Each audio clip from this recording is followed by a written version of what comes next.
El aire acondicionado de la oficina era tan frío que parecía morder la piel expuesta de mis brazos, un violento contraste con el calor de la humillación que ascendía por mi pecho. Frente a mí, sentado detrás de un escritorio de cristal tan impecable como su arrogancia, estaba el gerente, señor Morales.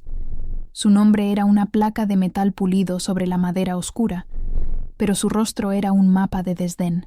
Me miraba no como a una clienta, ni siquiera como a una persona, sino como a un problema, una mancha en su suelo de porcelanato brillante. «Mire, señora», comenzó, con la voz untada de una falsa paciencia que era más insultante que un grito. Gesticuló vagamente con una mano suave, cuyas uñas estaban perfectamente cuidadas. «Este es un establecimiento de un cierto estándar. Nuestros clientes esperan una cierta atmósfera. Quizás la señora se sentiría más cómoda en uno de esos mercados de barrio. ¿Sabe? Un lugar más sencillo». Cada palabra era una piedra lanzada con precisión. Sencillo. Usó la palabra como si fuera sinónimo de sucio, de inferior. Miraba mi huipil, la tela que llevaba los colores de mi tierra, los bordados que contaban historias de generaciones, y solo veía pobreza. Escuchaba mi acento, la melodía de mis raíces zapotecas entrelazada en el español, y solo oía ignorancia. El silencio en la oficina era denso, roto únicamente por el zumbido del ordenador y el latido acelerado de mi propio corazón. Podía sentir los ojos de la empleada, Verónica, en mi espalda, una mezcla de triunfo y desprecio. Me habían llevado allí como a una criminal, solo por pedir ayuda para encontrar un ingrediente que no tenían, y ahora estaba recibiendo una lección sobre mi lugar en el mundo. Antes de contarles cómo respondí, cómo esta humillación se transformó en algo que nadie, y mucho menos el señor Morales, podría esperar, les pido un instante. Si las historias de dignidad, de resiliencia y de justicia resuenan en ustedes, consideren suscribirse al canal. Cada suscripción es un voto de apoyo, una forma de garantizar que más voces como la mía, voces que a menudo son silenciadas, sean escuchadas. Se lo agradezco. Ahora, volvamos a esa fría oficina, donde mi silencio estaba siendo confundido con sumisión. Levanté la barbilla, mis ojos encontrando los suyos sin vacilar.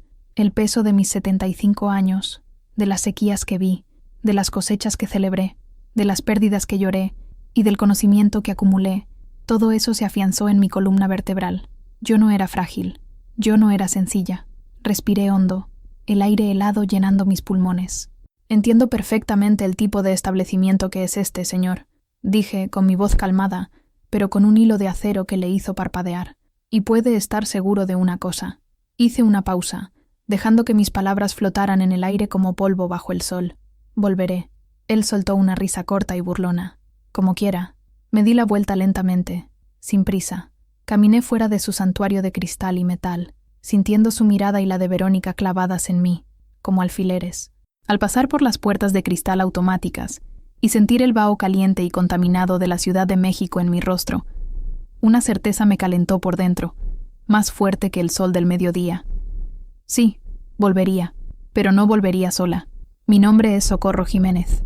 Nací y crecí en una pequeña aldea en las montañas de Oaxaca, un lugar donde el tiempo se mide por el ciclo de la luna y las cosechas, y la tierra nos habla a través del olor de la lluvia y el sabor del maíz.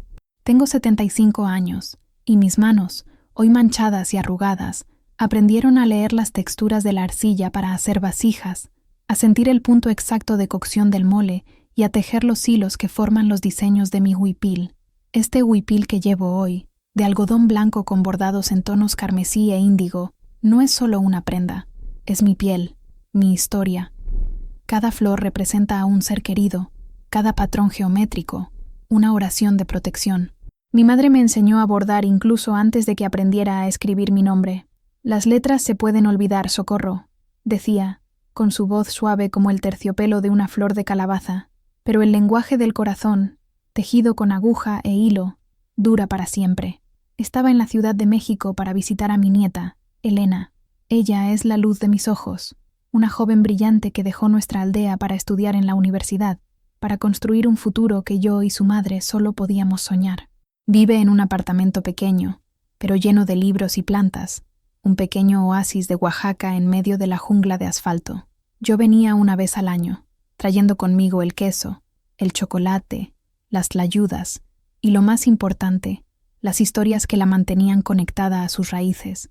Esa mañana, decidí que le prepararía el plato que su abuelo, que ya partió a la tierra del silencio, más amaba. Un mole negro, con la receta secreta de mi bisabuela. Era un plato que exigía paciencia, amor y, crucialmente, los ingredientes correctos.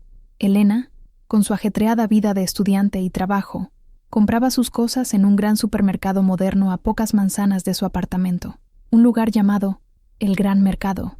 Me dijo que era más práctico, que tenía de todo. Dudé.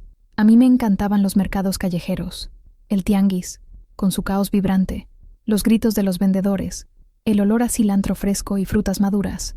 Era un mundo que yo entendía. Pero Elena insistió en que encontraría todo lo que necesitaba allí, y con más facilidad. Es más organizado, abuela, y tiene aire acondicionado, dijo riendo. Así que, con mi bolsa de paja trenzada en bandolera y la lista de ingredientes escrita con la esmerada caligrafía de Elena, salí.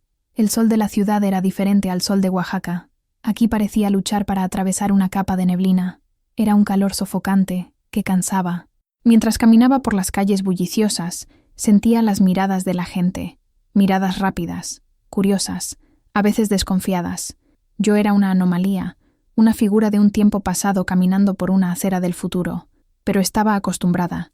La invisibilidad, o la visibilidad no deseada, era un manto que muchas mujeres como yo llevábamos todos los días. Mal sabía yo que, ese día, en un lugar tan banal como un supermercado, ese manto me sería arrancado de forma brutal. Las puertas de cristal de El Gran Mercado se abrieron para mí con un silbido suave, como si me invitaran a entrar en otro mundo. Y de hecho, lo era. El choque fue inmediato, un asalto a los sentidos. Lo primero que me golpeó fue el frío. Un frío artificial, constante, que no tenía nada que ver con la brisa fresca de las montañas, sino con el zumbido incesante de máquinas ocultas. Se me erizó la piel. Luego vinieron las luces. Miles de lámparas fluorescentes en el techo alto, bañándolo todo en una claridad blanca, despiadada, que eliminaba todas las sombras.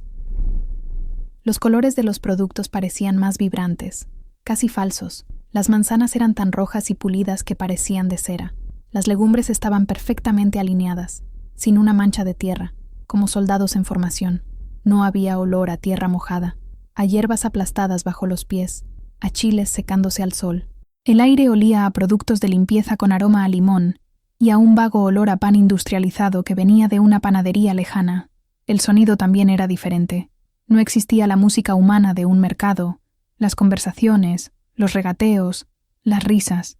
Había un murmullo bajo y constante, salpicado por el bip de las cajas registradoras, el suave rodar de las ruedas de goma de los carritos sobre el suelo pulido y una música ambiental insulsa, que parecía diseñada para calmar y adormecer. Me sentía como un pez fuera del agua, una planta del desierto trasplantada a un invernadero de cristal. La gente a mi alrededor se movía con un propósito silencioso, empujando sus carritos enormes, con los ojos fijos en sus listas o en las pantallas de sus teléfonos móviles. Nadie miraba a los lados, nadie se saludaba. Era una danza eficiente y solitaria. Tomé un carrito, sintiendo el plástico frío bajo mis manos. Era extrañamente ligero. Comencé a caminar por los pasillos, que eran anchos y largos como avenidas. Pasillo 3, cereales y desayunos. Pasillo 5, enlatados y conservas. Todo estaba categorizado, empaquetado, sellado. Encontré el tomate, la cebolla, el ajo, pero parecían diferentes, anónimos. Faltaba la conversación con la vendedora que me diría qué tomates estaban más dulces, qué cebolla era mejor para la salsa. Continué mi búsqueda, sintiéndome cada vez más desplazada. Pasé por una sección de productos gourmet, con aceites italianos, quesos franceses y vinos chilenos. Vi a gente pagando por una pequeña botella de aceite lo que mantendría a mi familia durante una semana. No era un juicio, solo una observación de la distancia entre nuestros mundos, todos viviendo bajo el mismo cielo de la misma ciudad. Finalmente, llegué a la sección de productos mexicanos. Había una pared de chiles secos, pero todos empaquetados en bolsas de plástico con etiquetas impresas. Y fue allí donde comenzó mi problema. Necesitaba chile chilhuacle, el alma del verdadero mole negro oaxaqueño. Era un chile específico, con un sabor complejo, ahumado y afrutado, que no podía ser sustituido. Busqué, mis ojos recorriendo los paquetes de ancho, pasilla, guajillo, pero el chilhuacle, el corazón de mi receta, no estaba en ninguna parte. Era como intentar construir una casa sin la viga principal. Necesitaría ayuda. Y fue al buscarla cuando el frío del aire acondicionado se convertiría en el menor de mis problemas. Levanté los ojos del pasillo de chiles, buscando un uniforme, a alguien que pudiera ayudarme. Fue entonces cuando los noté por primera vez. 2 hombres, altos y de hombros anchos, vestidos con uniformes azul oscuro que decían «Seguridad» en letras blancas y rígidas. No estaban haciendo nada en particular, solo estaban de pie cerca del final del pasillo, fingiendo observar los estantes de salsas. Pero sus ojos no estaban en los productos, estaban en mí. No era una mirada directa, agresiva, era algo más sutil y, en cierto modo, más ofensivo.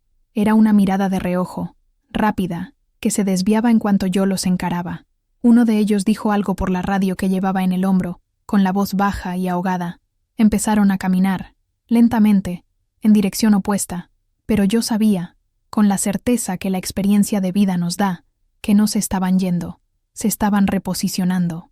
Continué empujando mi carrito, girando en el pasillo de granos y harinas, y allí estaban de nuevo, ahora examinando un saco de arroz con un interés completamente falso.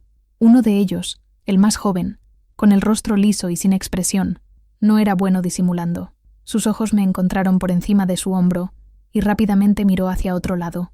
El mayor era más experimentado. Mantenía el rostro impasible, la postura relajada, pero sus hombros estaban tensos. Una sensación familiar y amarga comenzó a formarse en la boca de mi estómago. Era la presunción de culpa, la ecuación simple y cruel que sus mentes hacían. Mujer indígena, Sulas ropa tradicional, más lugar sofisticado. Nas, problema potencial. Yo era, a sus ojos, una ladrona en potencia, una mendiga, alguien que no pertenecía a ese lugar. Decidí poner a prueba mi sospecha. Giré bruscamente y regresé por el mismo pasillo de donde venía. Fingí haber olvidado algo. El sonido de pasos apresurados y el chirrido de zapatos de goma en el suelo pulido lo confirmaron. Los había pillado por sorpresa. Cuando miré hacia atrás, vi al más joven casi chocar con una pila de latas de atún. El mayor le lanzó una mirada de reprobación. Podría haberme enfadado. Podría haber ido hacia ellos y preguntarles cuál era el problema. Pero la rabia, en ese momento, habría sido inútil. En su lugar, una tristeza profunda me envolvió. Tristeza por aquellos hombres, a quienes les habían enseñado a ver a su propio pueblo como una amenaza. Tristeza por un país que exhibía sus raíces en museos y postales turísticas, pero las despreciaba cuando las encontraba vivas, respirando e intentando comprar chiles en un supermercado. Respiré hondo, enderecé la espalda y continué mi camino. Podían seguirme, podían juzgarme con sus miradas silenciosas, pero yo tenía una misión. Necesitaba encontrar el chile chilhuacle. La dignidad, decidí, no estaba en confrontarlos, sino en ignorarlos y seguir siendo exactamente quien era, allí, en ese pasillo esterilizado, bajo las luces frías y las miradas vigilantes. No sabía que mi búsqueda de un simple chile me llevaría a un enfrentamiento mucho mayor que con 2 guardias de seguridad aburridos. Con los guardias manteniendo una distancia discreta, pero opresiva, continué mi búsqueda. Recorrí los pasillos adyacentes, pensando que tal vez el chile estaría en una sección especial, quizás junto con otros productos de Oaxaca. Nada. La frustración comenzaba a burbujear bajo mi calma exterior. No era solo por el chile, era por lo absurdo de la situación.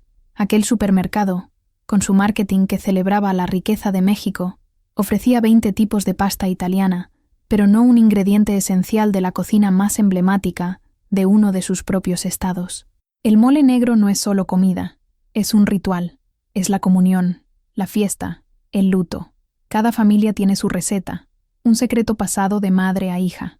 Mi receta dependía del equilibrio perfecto de más de 30 ingredientes, y el chile chilhuacle era el director de esa orquesta de sabores. Sin él, la sinfonía estaría incompleta, desafinada. Preparar el mole para Elena era más que una comida de domingo. Era una forma de darle un pedazo de hogar, de reafirmar quiénes somos y de dónde venimos. Era un acto de amor y de resistencia cultural. Desistí de buscar sola. Necesitaba ayuda. Miré a mi alrededor, buscando a un empleado. La mayoría parecía ocupada, reponiendo estantes con una velocidad mecánica evitando el contacto visual con los clientes. Finalmente, divisé a una joven cerca de la sección de lácteos. Llevaba un delantal rojo con el logotipo del supermercado y ordenaba cajas de yogur con una expresión de profundo aburrimiento. Su nombre, bordado en el delantal, era Verónica. Me acerqué a ella lentamente, empujando mi carrito. «Disculpe, señorita», dije, con la voz más amable que pude. Ella no se giró. Continuó alineando los botes de yogur de fresa, como si no me hubiera oído. Lo intenté de nuevo, un poco más alto. «Señorita, por favor, ¿podría hacerle una pregunta?» Esta vez se giró, pero solo el cuello. Sus ojos, muy maquillados, me evaluaron de arriba a abajo en una fracción de segundo. Vi un destello de impaciencia, de desprecio, antes de que lo enmascarara con una expresión de indiferencia profesional. «Sí», dijo, la palabra corta, sin una pizca de cordialidad. «Estoy buscando un chile», comencé. «Se llama chile chilhuacle. Es de Oaxaca. No lo he encontrado en la sección de chiles secos». Verónica suspiró, un sonido audible de fastidio. «Si no está ahí, no lo tenemos», respondió, girándose ya de vuelta hacia los yogures. Era un despido claro, una puerta cerrada en mi cara. Pero no podía rendirme. La receta de mi bisabuela dependía de ello. ¿Tendría la amabilidad de verificar en el sistema? Insistí, manteniendo mi tono educado. A veces los productos están en el almacén, pero no en el estante. Es muy importante para mí. La mención de verificar en el sistema pareció ser el insulto final. Se giró por completo, poniendo las manos en la cintura. Su joven rostro estaba contraído en una máscara de irritación. «Señora, ya le he dicho, si no está ahí, es porque no trabajamos con ese chile». Pronunció la palabra con un desdén deliberado, como si fuera algo exótico e irrelevante. «Es chile», la corregí suavemente, con una sola L. Una sonrisa de burla brotó en sus labios. «Mire, no tengo tiempo para esto. Tengo mucho trabajo que hacer». Fue en ese momento cuando mi paciencia, ya desgastada por las miradas de los guardias, comenzó a agotarse. La humillación no estaba solo en lo que decía, sino en cómo lo decía. Era el tono, la mirada, el lenguaje corporal que gritaba que yo era una molestia, una criatura inferior que se atrevía a quitarle su precioso tiempo. El supermercado, que antes me parecía solo frío e impersonal, ahora comenzaba a sentirse hostil. La interacción con Verónica me dejó un sabor amargo en la boca. No era la primera vez que me trataban con desprecio, pero cada vez dolía como si fuera la primera. Su indiferencia era una pared de cristal, invisible pero impenetrable. Podía ver el mundo del otro lado, un mundo de servicio, de respeto mínimo, pero no podía alcanzarlo. Podría haberme ido, podría haber vuelto al apartamento de Elena e intentado encontrar el chile en otro lugar, pero algo dentro de mí se negó a ceder. Ya no se trataba solo del mole, se trataba de mi dignidad. Yo era una clienta. Tenía derecho a ser tratada con respeto. Su negativa a siquiera verificar en el sistema era un pequeño acto de tiranía, un abuso del minúsculo poder que su uniforme le confería. «Señorita», dije, mi voz un poco más firme ahora, «no le estoy pidiendo un favor. Estoy pidiendo el servicio por el que este establecimiento cobra. Por favor, verifique en su sistema si tienen o no el chile chilhuacle». Mi insistencia la sorprendió. Quizás esperaba que me encogiera y me fuera. En cambio, su irritación se transformó en rabia. «Escúcheme, abuelita», espetó, transformando el término cariñoso en un arma. «Ya le he dicho que no lo tenemos. ¿Qué es lo que no entiende? ¿Quiere que se lo dibuje?» Su agresividad atrajo la atención de otra clienta, una mujer bien vestida que empujaba un carrito lleno de productos orgánicos. La mujer nos lanzó una mirada curiosa y aceleró el paso, como si nuestra discusión fuera una contaminación en su aséptica experiencia de compra. Los dos guardias, que hasta entonces se habían mantenido a distancia, comenzaron a acercarse. Vieron la discusión como la confirmación de sus sospechas.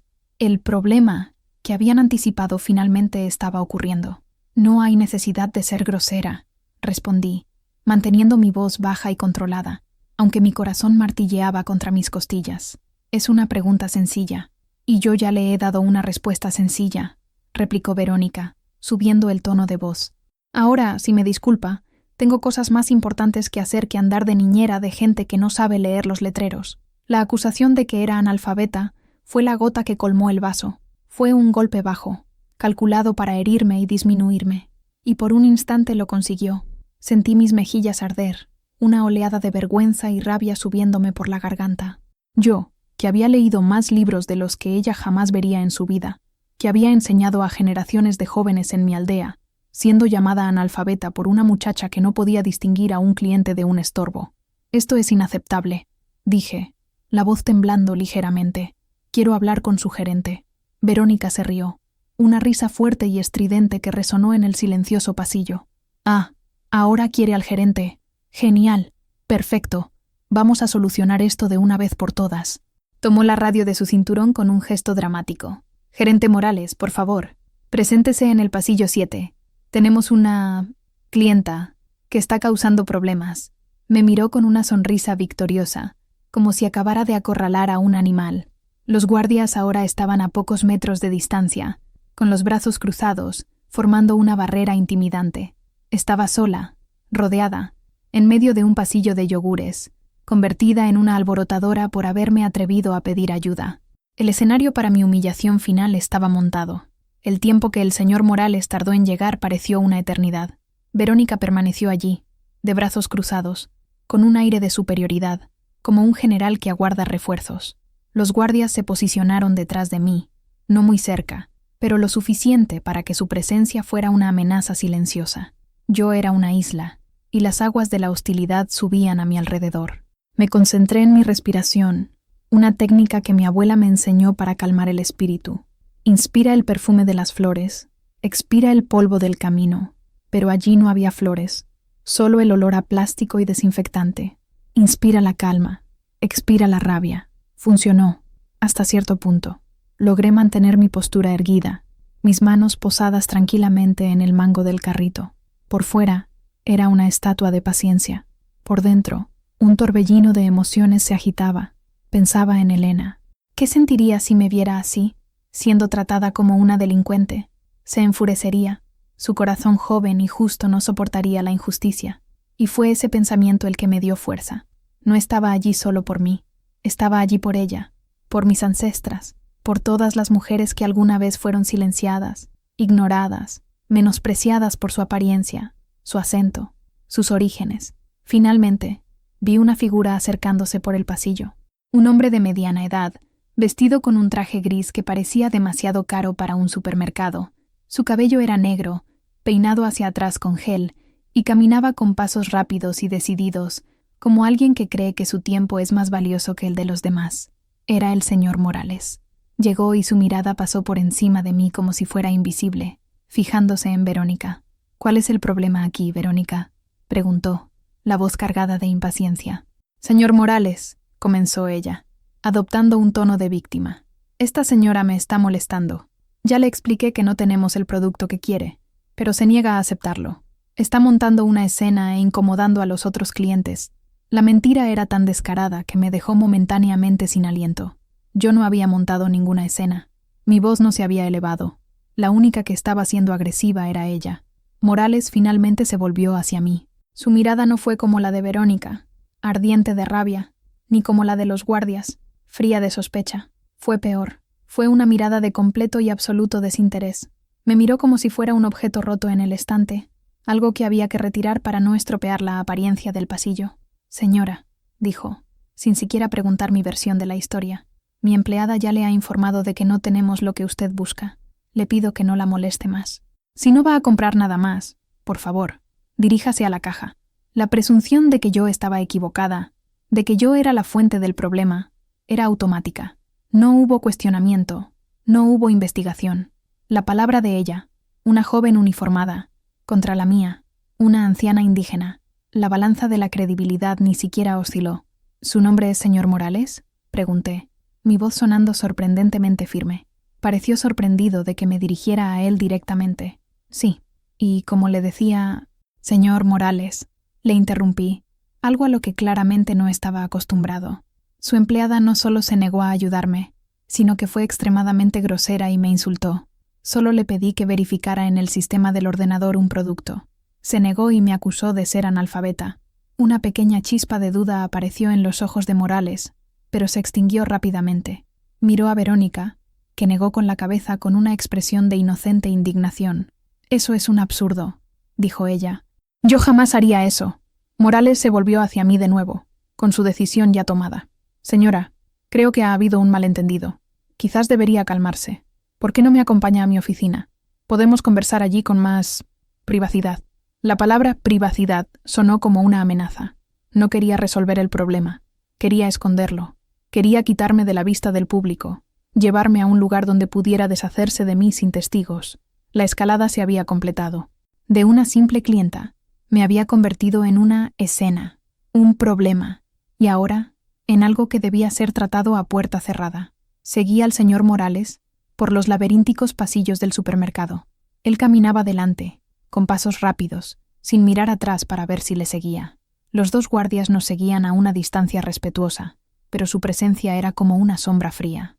Verónica se quedó atrás, con una sonrisa presuntuosa en el rostro. Pasamos por la panadería, donde el olor a pan caliente contrastaba con la frialdad de mi situación.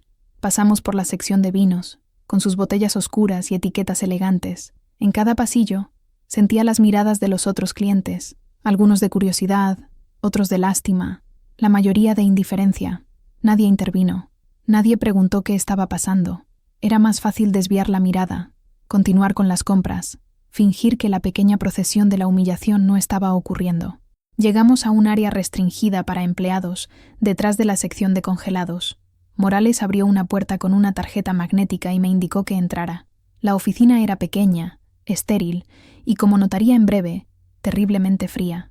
Un escritorio de cristal, 2 sillas de cuero negro, un ordenador y un diploma en la pared. Era su santuario de poder. Me indicó la silla frente a su escritorio y cerró la puerta, dejando a los guardias afuera. El clic de la cerradura sonó definitivo. Me senté, manteniendo mi bolsa de paja en el regazo, como un escudo. Mis manos estaban frías, pero las mantuve firmes. Morales se sentó en su silla, que era más grande e imponente que la mía. Suspiró. El sonido de un hombre ocupado siendo forzado a lidiar con una trivialidad. Juntó las yemas de los dedos, un gesto que probablemente vio en alguna película sobre ejecutivos. «Vamos a ser directos, señora», comenzó, su tono ahora desprovisto de cualquier falsa cortesía. «No me gustan los problemas en mi tienda. Verónica es una buena empleada. Lleva conmigo 2 años. No tengo motivos para dudar de su palabra». La lógica era circular e inexpugnable. Ella era una buena empleada porque él decía que lo era. Y porque él decía que lo era, su palabra era la verdad. Mi palabra, la de una extraña, una forastera, no tenía peso alguno. «No vine aquí para causar problemas, señor», respondí con calma. «Vine a comprar ingredientes. Su empleada fue grosera. Eso es un hecho». Él agitó la mano, como si espantara una mosca.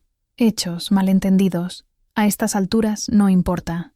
Lo que importa es que tenemos una situación incómoda. Una escena en medio del pasillo no es buena para el negocio. La escena fue creada por su negativa a ayudarme y por su agresividad», argumenté. Él se inclinó hacia adelante, su voz bajando a un tono conspirador, como si me estuviera haciendo un favor. «Mire, entiendo. A veces las cosas pueden parecer de una manera. La comunicación puede fallar. Pero lo que necesito ahora es resolver esto rápidamente. ¿Qué es lo que quiere? ¿Una disculpa? Verónica puede venir aquí y disculparse. Listo. Problema resuelto. La oferta era hueca. Una disculpa forzada, extraída bajo la orden del jefe, no significaba nada. Sería solo una humillación más, una puesta en escena para que él pudiera volver a su trabajo. Una disculpa sincera sería un comienzo, dije. Pero, más importante, me gustaría ser tratada como cualquier otra clienta. Me gustaría que alguien simplemente verificara si el producto que busco está disponible. Morales se reclinó en su silla, y fue entonces cuando la máscara cayó por completo. El desdén que había estado conteniendo se extendió por su rostro. Me miró, y su mirada barrió mi huipil, mis sandalias de cuero, mi cabello trenzado con hilos de plata. Y fue ahí donde pronunció las palabras que darían inicio a todo, las palabras que resonarían en esa fría oficina y, finalmente, por todo el país. «Mire, señora», repitió la frase, pero esta vez el barniz de civilidad se había resquebrajado. La madera cruda y podrida del prejuicio estaba expuesta. «Seamos honestos el uno con el otro. Usted y yo sabemos que usted no pertenece a este lugar». La franqueza del insulto me golpeó como una bofetada. Fue tan directo, tan sin rodeos, que por un momento me quedé sin aire. Continuó, sintiendo claramente que tenía la ventaja. «Este es un establecimiento de un cierto estándar. Nuestros clientes esperan una cierta atmósfera. Vienen aquí para tener una experiencia de compra tranquila, limpia, moderna. No vienen aquí para esto. Gesticuló en mi dirección, un gesto que englobaba todo sobre mí, desde mi ropa hasta mi acento. Quizás la señora se sentiría más cómoda en uno de esos mercados de barrio, ¿sabe? El tianguis, un lugar más sencillo, más adecuado a su estilo. Sencillo, adecuado. Palabras que usaba para trazar una línea, para construir un muro entre su mundo y el mío. Me estaba diciendo, con todas las letras, que mi presencia, mi propia existencia, contaminaba la atmósfera de su tienda, que yo era un elemento fuera de lugar, una disonancia en su sinfonía de consumo. La bilis subió por mi garganta, pero la tragué. La rabia era una llama caliente, pero la tristeza era un hielo que se extendía por mis venas. Miré el diploma en la pared detrás de él. Administración de empresas. Había aprendido a gestionar inventarios, a calcular márgenes de beneficio, a optimizar la distribución de los estantes. Pero en todas esas clases, nadie le enseñó a gestionar su propia humanidad. Nadie le enseñó a ver a la persona detrás de la apariencia. Pensé en mi propia vida. Nací en una casa de adobe, con suelo de tierra apisonada. Aprendí a leer a la luz de las velas, devorando los pocos libros que mi padre traía de la ciudad. Luché para conseguir una beca. Enfrenté el prejuicio en cada paso de mi viaje académico. Obtuve mi doctorado. Publiqué artículos. Di conferencias en universidades de todo el mundo.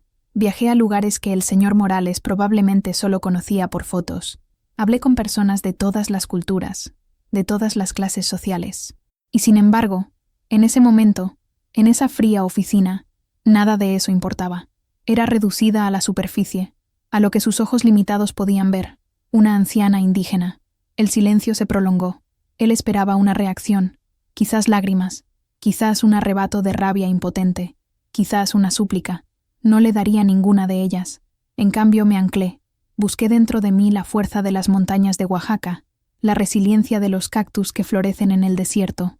Dejé que la humillación pasara a través de mí, reconociéndola, sintiendo su punzada aguda, pero no permitiendo que me definiera o me destruyera.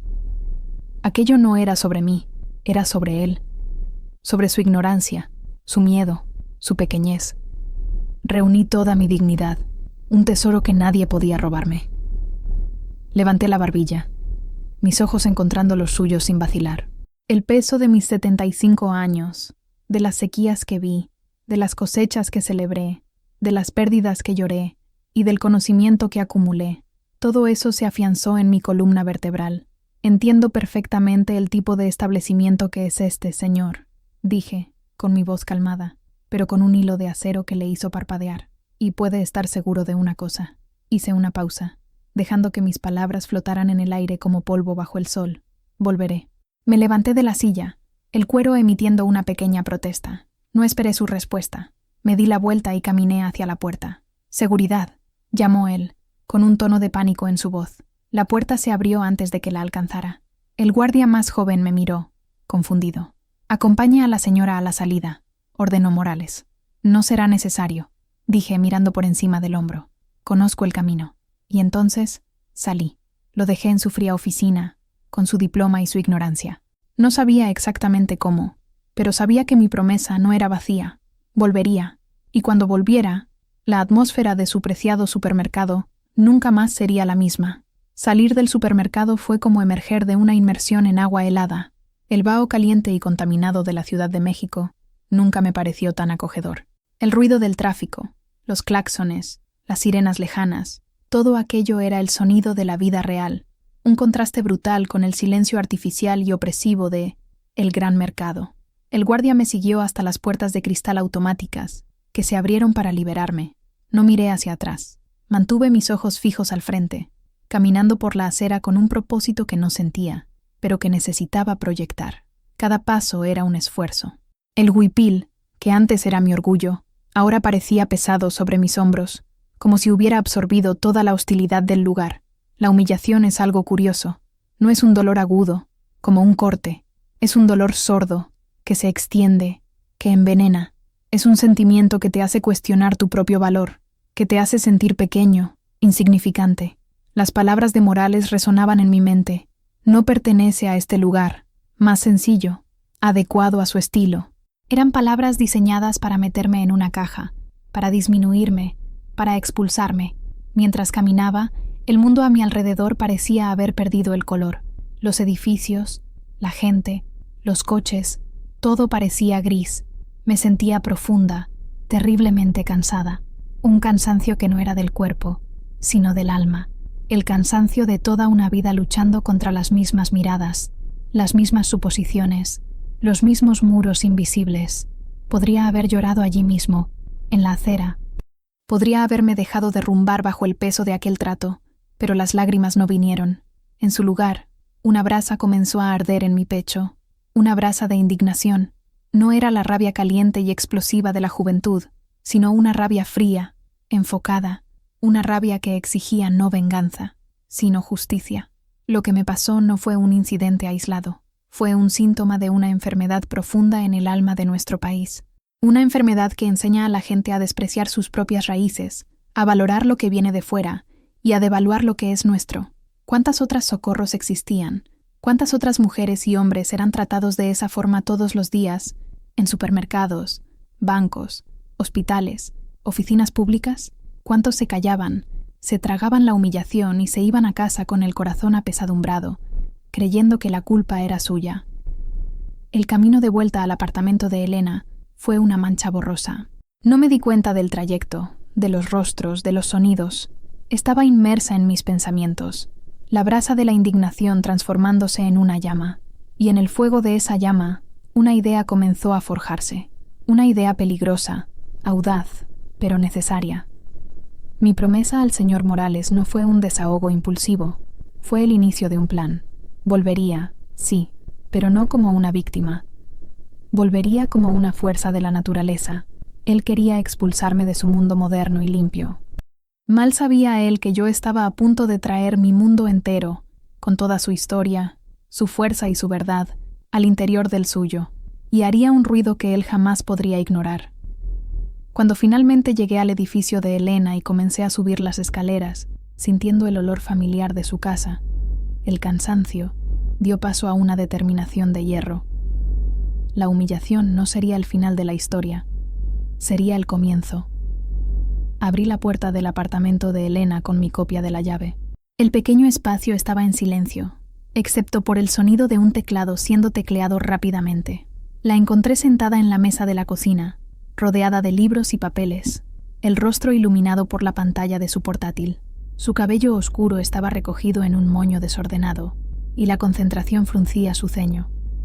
Levantó los ojos cuando entré, y su rostro se abrió en la sonrisa radiante que siempre derretía mi corazón. «Abuela, ¿has vuelto? ¿Encontraste todo? Estoy hambrienta solo de pensar en tu mole». Su sonrisa vaciló, y luego desapareció cuando vio mi rostro. La juventud tiene un radar agudo para el dolor de las personas que ama. Se levantó de inmediato, la silla arrastrándose por el suelo. «Abuela, ¿qué ha pasado?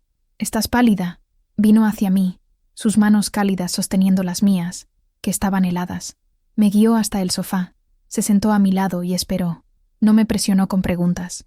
Aprendió desde niña que el silencio, a veces, es la invitación más amable para que una historia sea contada. Respiré hondo. El olor a café y libros de su apartamento me calmó. Y entonces, las palabras vinieron. Le conté todo, sobre los guardias siguiéndome como si fuera una criminal, sobre la brusquedad de Verónica, su negativa a ayudar, su insulto velado, y finalmente, sobre la conversación en la oficina del señor Morales, sus crueles palabras sobre dónde yo pertenecía. A medida que hablaba, veía el rostro de Elena transformarse. La preocupación dio paso a la incredulidad, y la incredulidad a la furia. Sus manos se cerraron en puños en su regazo, sus ojos oscuros, normalmente tan llenos de vida y alegría, ahora ardían con una luz peligrosa. Cuando terminé, el silencio en la habitación era pesado, eléctrico. Esos desgraciados», susurró, la voz temblorosa de rabia. «¿Cómo se atreven? ¿Cómo se atreven a tratarte así?» Se levantó y comenzó a caminar de un lado a otro en la pequeña sala, como un animal enjaulado. «Vamos a volver allí, abuela. Ahora. Yo voy a hablar con ese tal Morales. Voy a hacer que se trague cada palabra. Llamaremos a la policía. Los demandaremos. No pueden quedar impunes». Su rabia era un bálsamo para mí. Era la prueba de su amor, de su sentido de la justicia. Era un fuego que me calentaba, pero yo sabía que su fuego, por más puro que fuera, no era el arma que necesitábamos. Extendí la mano y sujeté su brazo, deteniendo su caminar frenético. «Elena, mi querida, siéntate». Me miró, los ojos llenos de lágrimas de rabia. «Pero, abuela, no podemos dejarlo así, y no lo haremos», dije, mi voz calmada y firme. «Pero tu rabia, la rabia inmediata, es como un fuego de paja, arde fuerte y rápido, pero pronto se apaga y no deja nada atrás. Lo que haremos». La atraje para que se sentara a mi lado de nuevo, sosteniendo su rostro entre mis manos. «Será una hoguera que comienza despacio, pero que crece fuerte y firme, una hoguera que calentará a muchos y que quemará la injusticia hasta las raíces». Elena me miró, confundida. «¿Qué quieres decir, abuela?». Una pequeña sonrisa apareció en mis labios por primera vez desde que salí de ese supermercado. Le dije al señor Morales que volvería, y lo haré. Pero él piensa que volveré como una anciana a quejarme. Se equivoca. Me incliné hacia mi bolsa de paja, que estaba en el suelo junto al sofá. La abrí, y de dentro saqué algo pequeño, algo que brillaba bajo la luz de la sala. Era un broche, en forma de una flor de colibrí, hecho de plata y turquesa. Lo llevaba prendido discretamente en el cuello de mi huipil. «¿Qué es eso?», preguntó Elena. «Esto, mi nieta», dije, girando el broche para que pudiera ver la minúscula lente oscura, casi invisible en el centro de la flor. «Es nuestro testigo», y lo grabó todo. Los ojos de Elena se abrieron de par en par, fijos en el pequeño broche en mi mano. La confusión en su rostro lentamente dio paso a un asombro creciente, y luego a una comprensión que la dejó sin palabras. Miró del broche hacia mí, y de vuelta al broche. «¿Una cámara?», susurró, como si temiera que las paredes pudieran oír. «¿Tú estuviste grabando todo el tiempo?», asentí lentamente. «Audio y vídeo, desde el momento en que pisé ese supermercado». Sacudió la cabeza, tratando de procesar la información. «Pero, ¿por qué? Abuela, ¿quién eres?». La pregunta quedó flotando en el aire entre nosotras. ¿Quién eres? Para ella, yo era su abuela Socorro, la mujer que le contaba historias, que le enseñaba recetas antiguas, que representaba la conexión con un mundo que ella había dejado atrás, y yo era todo eso. Pero no era solo eso. Había llegado la hora de contarle la otra parte de mi vida, la parte que mantenía separada de nuestro mundo familiar, no por secreto, sino porque nunca pareció necesario. «Elena, mi nombre es Socorro Jiménez, eso lo sabes», comencé. «Pero el mundo fuera de nuestra aldea, el mundo académico, me conoce por otro nombre. Doctora Socorro Jiménez». Vi la conmoción en su rostro. Sabía que yo era instruida, que valoraba la educación por encima de todo, pero la imagen de su abuela tejedora y cocinera parecía chocar con el título formal de doctora. «Soy antropóloga, mi querida, y también soy activista por los derechos de los pueblos indígenas. Desde hace muchos años, estudio y lucho contra el tipo de discriminación que sufrí hoy. Escribo artículos, doy conferencias, trabajo con organizaciones para intentar cambiar las leyes, y más difícil aún, cambiar las mentes de la gente». Elena estaba boquiabierta. «Pero nunca me lo dijiste. ¿Por qué nunca me lo contaste?». «Porque cuando estoy contigo, soy solo tu abuela, y esa es la parte más importante de quien soy», dije, acariciando su mejilla. «Pero mi trabajo es la otra mitad de mi corazón, y en los últimos meses, mi equipo y yo hemos estado planeando un proyecto, un experimento social para documentar el racismo sistémico y las microagresiones que nuestro pueblo enfrenta todos los días en entornos urbanos». «¿Tu equipo?», repitió, aturdida. «Sí, no estoy sola en esto. Y el gran mercado no fue una elección al azar. Lo elegimos por su reputación, por su marketing que se apropia de la cultura mexicana mientras, sospechábamos, margina a los mexicanos reales. Lo que pasó hoy fue horrible. El dolor que sentí fue real, cada insulto, cada mirada. Pero, por desgracia, era exactamente lo que esperábamos encontrar. La rabia en el rostro de Elena comenzó a ser reemplazada por una admiración reacia. Entonces, ¿todo esto fue un plan? El plan era documentar la realidad, fuera cual fuese. Si me hubieran tratado con respeto, tendríamos un hermoso ejemplo de cómo deberían ser las cosas. Pero el prejuicio es una semilla obstinada. Sabíamos que las posibilidades de encontrar lo que encontramos eran altas. Me levanté y fui hacia la ventana, mirando la inmensidad de la ciudad allá afuera. El señor Morales y Verónica, Ellos piensan que humillaron a una anciana indefensa. Lo que no saben es que proporcionaron la prueba más clara y contundente que podríamos desear. Se convirtieron en los protagonistas involuntarios de nuestro estudio. Me volví hacia Elena, cuyo cerebro estaba claramente trabajando a 1000 por hora. Tu rabia, mi querida, es la energía que necesitamos, pero vamos a canalizarla. No vamos a volver allí a gritar. Vamos a volver para exponer la verdad, y no lo haremos solas. Tomé mi teléfono móvil, un aparato sencillo que usaba principalmente para hablar con ella. Marqué un número que sabía de memoria. La persona respondió al segundo tono. «Javier, soy yo, socorro», dije, mi voz ahora llena de una autoridad que sorprendió a mi nieta. «Lo tenemos. Fue peor y mejor de lo que imaginábamos. Reúne al equipo. Tenemos trabajo que hacer». 2 horas después, el pequeño apartamento de Elena se había transformado en un centro de mando improvisado. La mesa de la cocina, antes cubierta con sus libros de estudio, ahora estaba ocupada por ordenadores portátiles, grabadoras y blocs de notas. El olor a café recién hecho se mezclaba con una atmósfera de urgencia y emoción. El equipo había llegado. Eran 2 personas que representaban los pilares de mi vida profesional. El primero en llegar fue Javier.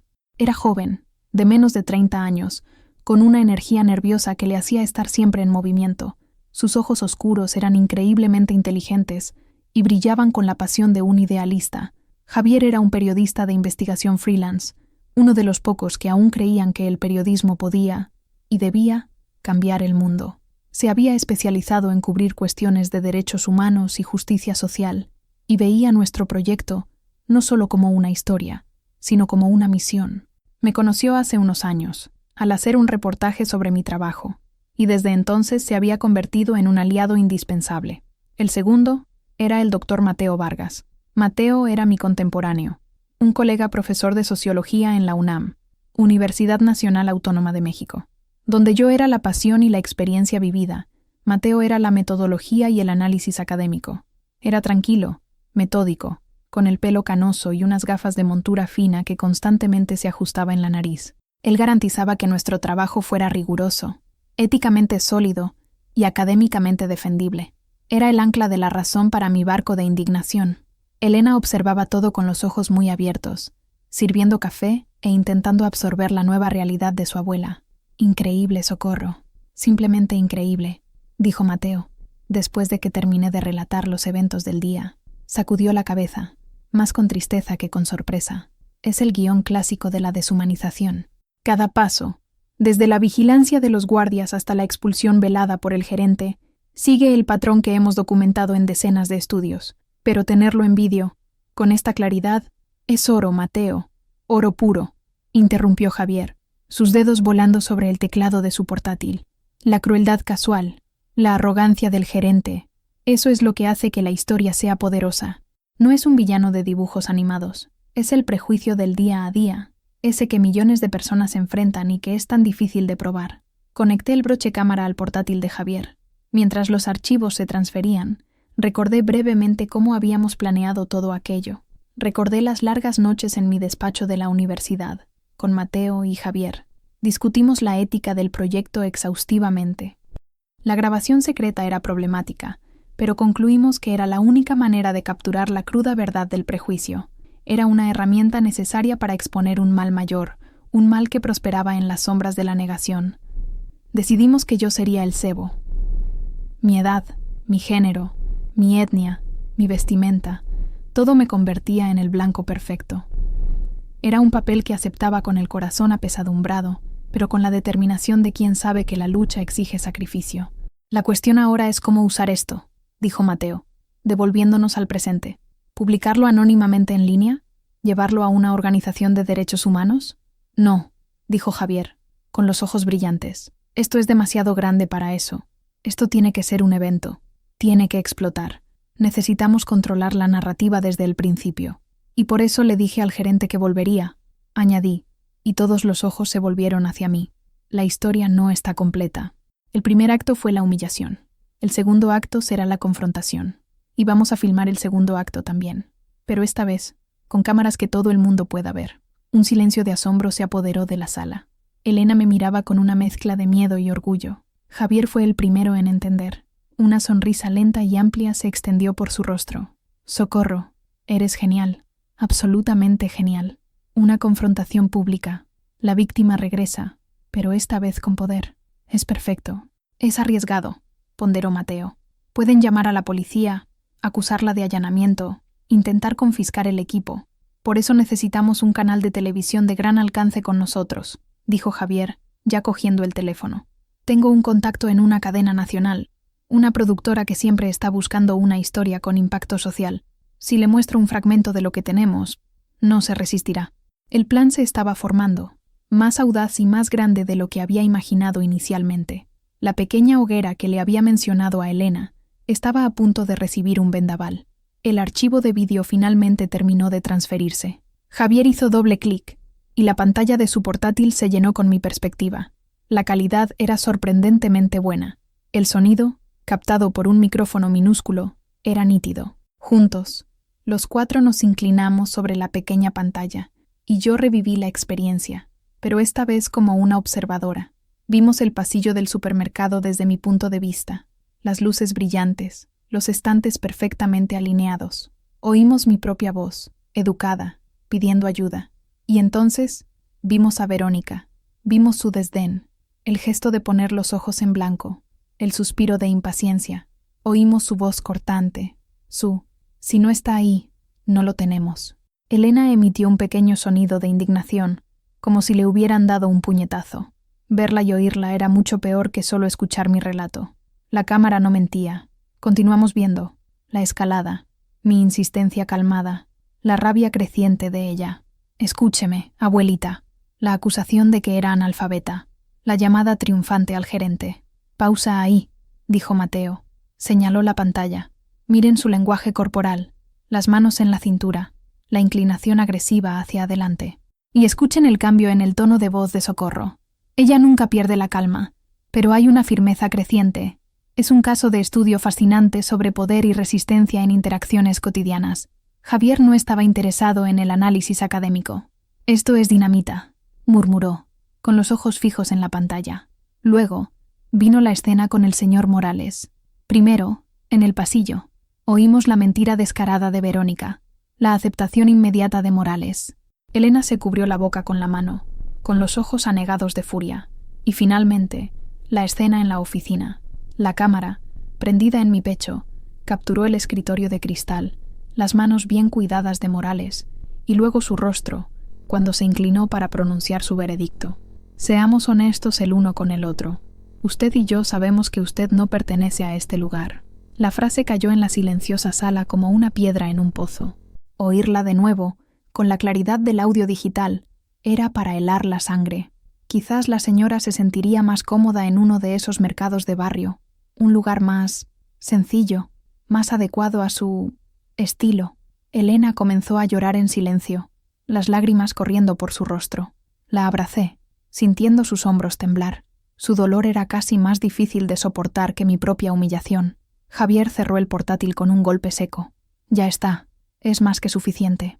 Se levantó, con el rostro pálido de rabia. Ninguna persona en su sano juicio puede ver esto y no sentir repulsión. Nadie puede llamar a esto un malentendido. Esto es prejuicio, puro y simple, capturado en flagrante.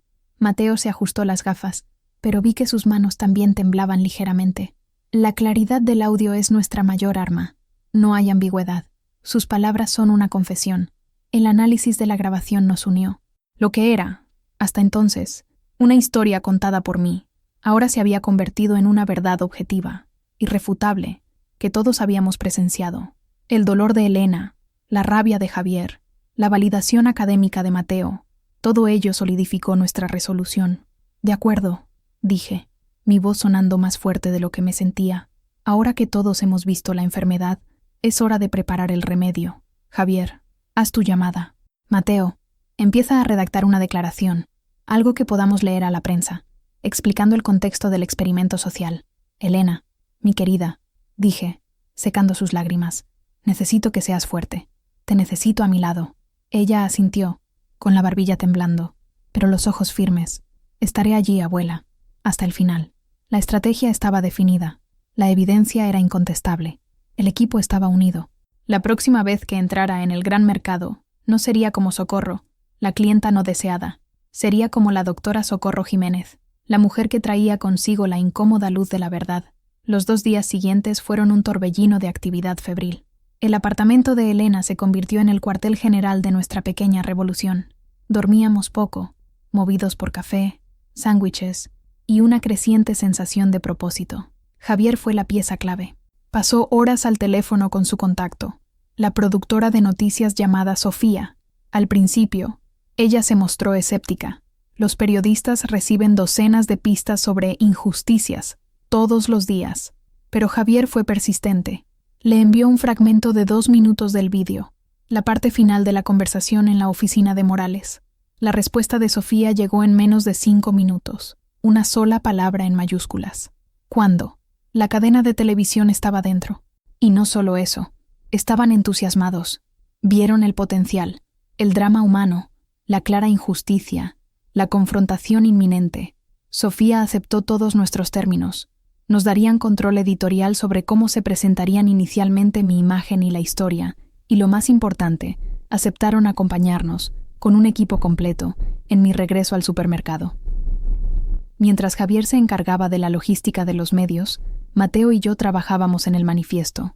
No queríamos que esto se convirtiera solo en una historia de venganza personal contra un gerente grosero. Esto era mucho más grande. Queríamos usar este incidente como un trampolín para una discusión nacional. Mateo, con su rigor académico, investigó estadísticas sobre la discriminación contra los pueblos indígenas en México. En el empleo, la vivienda, el acceso a la salud. Construyó la base fáctica de nuestro argumento. Yo, por otro lado, escribí la parte humana. Hablé de la dignidad, de lo que significa ser tratado como invisible, de cómo el sutil prejuicio del día a día es como un veneno lento que corroe el alma de una nación. No se trata de un hombre malo, escribí, leyendo en voz alta para Mateo y Elena. Se trata de un sistema que permite, y a veces, fomenta este tipo de comportamiento. El señor Morales no es la enfermedad, es un síntoma. La enfermedad es el racismo interiorizado que todavía corre por las venas de nuestro país, una herencia dolorosa de la que nos negamos a hablar abiertamente. Elena, que estaba transcribiendo mis palabras, dejó de teclear. Abuela, eso es poderoso. Es la verdad, mi querida. Y la verdad, dicha con claridad, siempre es poderosa, respondí. También preparamos un dossier. Incluimos mi currículum académico, artículos que publiqué, premios que recibí. Queríamos que el contraste fuera lo más impactante posible. La mujer que Morales despidió como sencilla era en realidad una de las mentes más respetadas en su campo de estudio. La ironía era nuestra aliada. La noche anterior al día planeado para el regreso, la tensión en el apartamento era palpable. Javier finalizó los detalles con el equipo de televisión. Se encontrarían con nosotros a una manzana del supermercado al día siguiente, a las 11:00, 1 hora punta. Mateo revisó nuestra declaración por 10ª vez. Yo estaba tranquila, sentada en el sofá, remendando una parte del bordado de mi huipil, el mismo que usaría al día siguiente. Era un acto meditativo, mis dedos moviéndose a un ritmo familiar. Elena se sentó a mi lado. ¿Tienes miedo, abuela? Pensé por un momento antes de responder. Miedo no es la palabra correcta, dije, sin apartar los ojos de la aguja. Estoy aprensiva, no por la confrontación, sino por lo que viene después. Una vez que encendamos esta hoguera, no podemos controlar hacia dónde llevará el viento las llamas. Esto será más grande que nosotros, pero es lo correcto, dijo ella, más como una afirmación que como una pregunta. Es lo único que se puede hacer, corregí. El silencio es el suelo donde crece la injusticia. Mañana vamos a arrancar esta mala hierba de raíz para que todos puedan ver lo fea que es. Terminé la última puntada, rematé el hilo y sostuve el huipil. Los colores vibrantes parecían brillar en la suave luz de la sala. El día anterior había sido el objetivo de su desprecio. Mañana sería mi armadura. A la mañana siguiente, amaneció con un cielo gris y pesado sobre la Ciudad de México, como si la propia ciudad estuviera conteniendo la respiración. En nuestro pequeño apartamento, la atmósfera era una mezcla de calma solemne y electricidad nerviosa. Nadie habló mucho durante el desayuno. Cada uno de nosotros estaba perdido en sus propios pensamientos, preparándose mentalmente para lo que estaba por venir. Me vestí con cuidado, un ritual que me ayudó a centrar mi espíritu. Me puse el mismo huipil, alisé la tela con las manos, sintiendo la textura familiar de los bordados. Recogí mi cabello canoso en una trenza larga y firme, como mi madre solía hacer. Me calcé mis sandalias de cuero. No me estaba disfrazando. Estaba vistiendo mi identidad, mi verdad. Finalmente, prendí el broche de colibrí en el mismo lugar. Esta vez, no estaría grabando. Era solo un símbolo, un recuerdo silencioso de lo que había sucedido. Cuando salí de la habitación, encontré a Elena, Javier y Mateo esperándome en la sala. Dejaron de hablar cuando me vieron. ¿Estás lista?, preguntó Mateo, con voz suave. Nací lista para esto, respondí, con una convicción que me sorprendió incluso a mí misma. Bajamos en silencio. En la calle, el mundo continuaba su ritmo normal. Gente corriendo al trabajo, vendedores ambulantes montando sus puestos. Parecía extraño que el universo no supiera que algo monumental estaba a punto de suceder. A una manzana de El Gran Mercado, vimos la furgoneta de la cadena de televisión, discreta, sin logotipos. Sofía, la productora, salió a nuestro encuentro. Era una mujer enérgica, con una mirada aguda que parecía ver a través de ti. Doctora Jiménez, dijo, estrechando mi mano con firmeza. Es un honor. Estamos listos cuando usted lo esté. Nos presentó al equipo. Un cámara, un técnico de sonido y un reportero. Un joven que parecía casi tan nervioso como nosotros. Javier les dio las últimas instrucciones.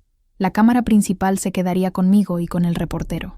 Una segunda cámara, más discreta, se quedaría con Javier para capturar reacciones más amplias.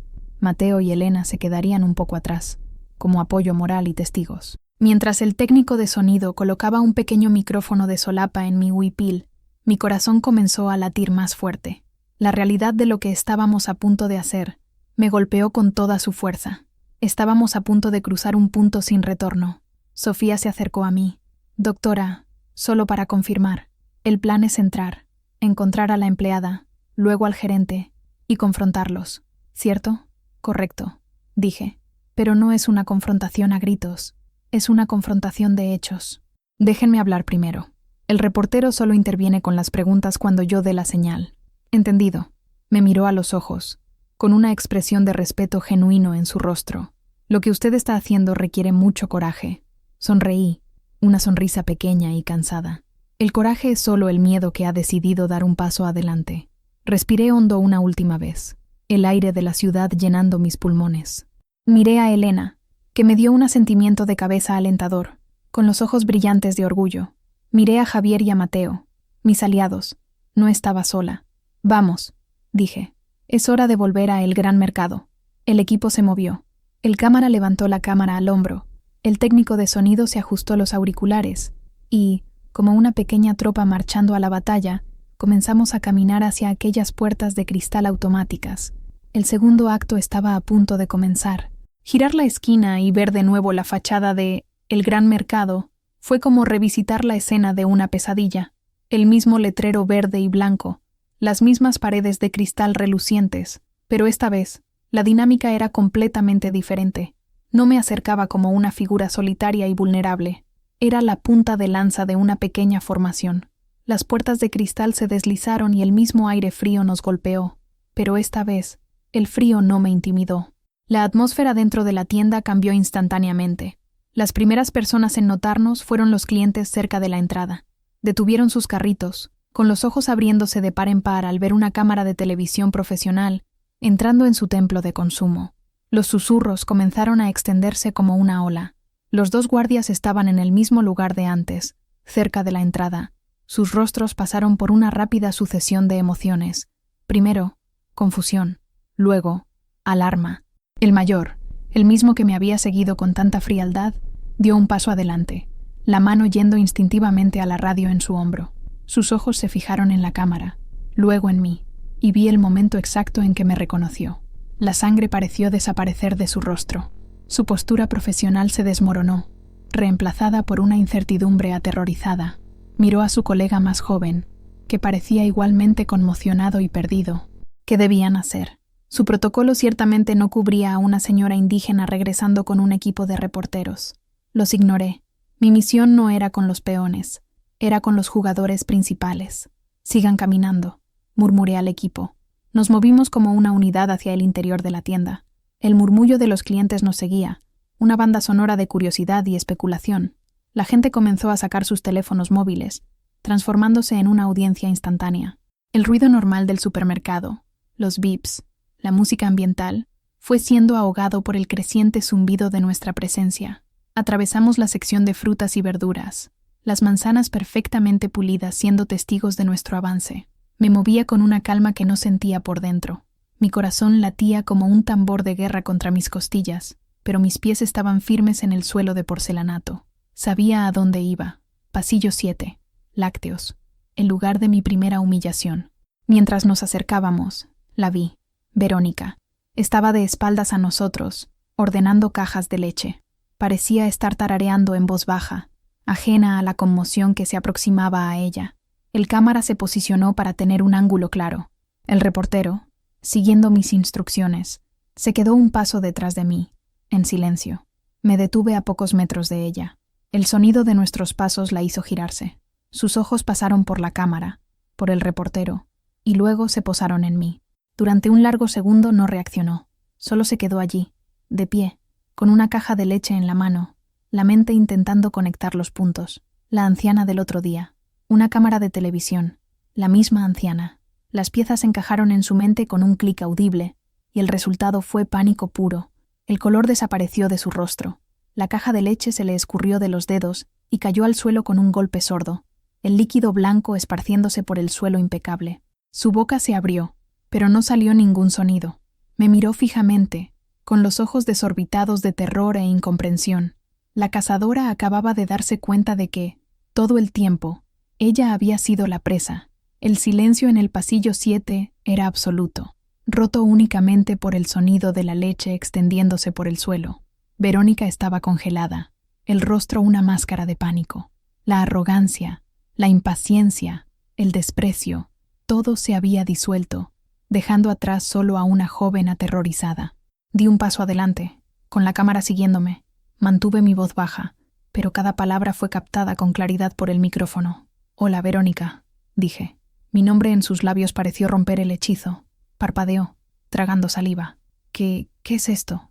¿Qué están haciendo aquí?», tartamudeó, mirando a la cámara como si fuera la boca de un cañón. «Hemos venido a terminar nuestra conversación del otro día», respondí tranquilamente. Quizás no se acuerde, pero estaba buscando un chile.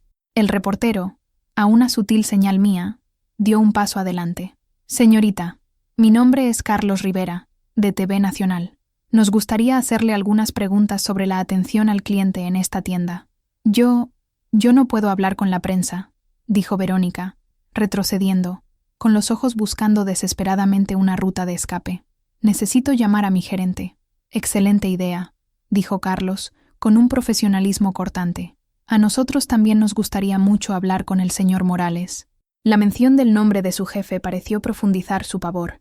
Sabía que estaba en problemas, y que su protector sería el siguiente en la línea de fuego. «¿Qué ocurrió exactamente entre usted y esta clienta hace 2 días?» continuó el reportero. «Nada, no pasó nada», dijo rápidamente, la voz subiendo una octava. «Fue un malentendido». Ella estaba confundida. La mentira era débil, desesperada.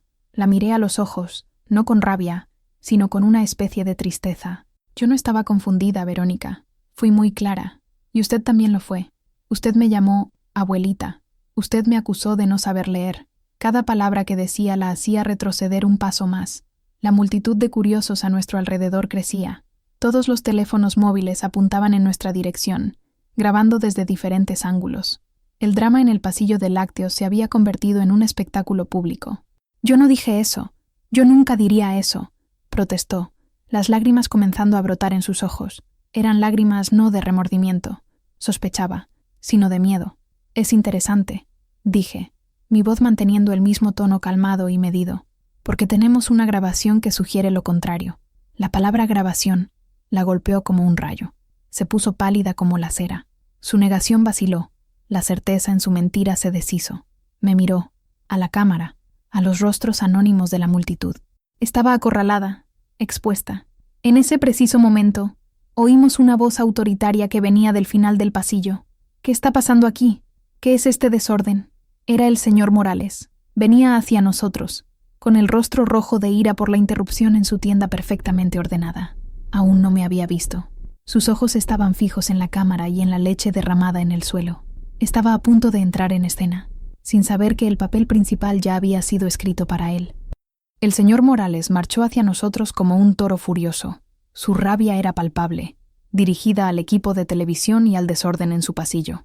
«Exijo que apaguen esa cámara inmediatamente», bramó, señalando con un dedo al cámara. «Esta es una propiedad privada. No tienen permiso para filmar aquí. Seguridad. Que alguien llame a seguridad». Los dos guardias, que rondaban nerviosamente a distancia, no se movieron. Parecían paralizados por la magnitud de la situación. El reportero, Carlos, intentó intervenir. «Señor, somos de TV Nacional». «No me importa si son de la realeza», lo interrumpió Morales. «Apaguen la cámara y váyanse, o llamaré a la policía y los haré sacar por allanamiento». Estaba tan concentrado en afirmar su autoridad sobre el equipo de filmación que aún no me había notado. Yo estaba de pie un poco a un lado, permitiéndole que se hundiera más. Verónica, al ver llegar a su jefe, parecía haber ganado una pizca de esperanza, como si él pudiera, de alguna manera, hacer que todo aquello desapareciera. Entonces, lentamente, me moví hacia el centro de su campo de visión. «Hola, señor Morales», dije. Se volvió hacia mí. El reconocimiento no fue inmediato. Por un segundo, me miró con la misma irritación que dirigía a todos los demás. Y entonces, sus ojos se enfocaron. La rabia en su rostro se congeló, siendo reemplazada por una incredulidad atónita. Me miró, luego a la cámara, y de vuelta a mí. La conexión se hizo. Su mandíbula cayó ligeramente. «¿Usted?», susurró, la palabra casi inaudible. «Sí, yo», respondí. Le dije que volvería. El color, que antes subía a su rostro en una oleada de ira, ahora lo abandonaba por completo. Se quedó con una palidez cadavérica. El traje caro, el pelo peinado, la postura de poder. Nada de eso importaba ahora. Parecía un hombre que había visto un fantasma que pensó haber exorcizado de su tienda, pero que había regresado con testigos y una luz brillante. Miró a su alrededor, a los rostros de los clientes, a los teléfonos móviles apuntándole. La comprensión de lo que estaba sucediendo lo golpeó en oleadas. Esto no era un problema a resolver en su fría y privada oficina. Era un desastre público, ocurriendo en tiempo real, en el corazón de su dominio. «¿Qué? ¿Qué quiere?», tartamudeó, el tono autoritario completamente desaparecido. Su voz era la de un hombre acorralado. «Quiero lo que cualquier cliente quiere, señor Morales», dije, dando un paso adelante, para que la cámara pudiera encuadrarnos juntos. «Respeto». Y la verdad. Abrió la boca para hablar, pero no le salieron las palabras. Miró a Verónica, que parecía estar al borde del colapso. Miró a la multitud. Estaba en el centro de un huracán que él mismo había creado. El clímax de nuestra historia había llegado, y el arrogante protagonista estaba a punto de enfrentarse a la revelación que cambiaría su vida y la reputación de su preciado supermercado para siempre. Aprovechando el silencio atónito de Morales, me giré ligeramente para dirigirme no solo a él, sino a la cámara y a la multitud que nos rodeaba. Mi voz salió clara y firme, llevando el peso de todo lo que me había llevado a ese momento. Hace 2 días, vine a esta tienda como una clienta. Una abuela de 75 años de Oaxaca, queriendo comprar ingredientes para cocinar para mi nieta. Fui seguida por guardias de seguridad. Fui tratada con desprecio por esta empleada. Señalé a Verónica, que se encogió. Y finalmente, fui llevada a la oficina de este señor. Señalé a Morales. En esa oficina, continué, con mis ojos fijos en los suyos, el señor Morales me dijo, con todas las letras, que yo no pertenecía a este lugar, que debía ir a mercados más sencillos, más adecuados a mi estilo. Me juzgó por mi ropa, mi acento, mi edad, me humilló. Un murmullo recorrió la multitud. La gente miraba a Morales con expresiones de conmoción y asco. Su reputación se estaba desintegrando ante sus ojos. «¡Debe estar mintiendo!», gritó alguien, un empleado leal, probablemente. El señor Morales no haría eso. Morales pareció aferrarse a esa negación como un hombre que se ahoga. «Es su palabra contra la mía», dijo, la voz recuperando una pizca de su antigua autoridad. «Es un malentendido. Está distorsionando las cosas». Sonreí, una sonrisa triste. Esperaba que dijera eso. Por eso vine preparada. Hice una señal a Javier, que esperaba en los bordes de la multitud. Se adelantó, sosteniendo una tableta.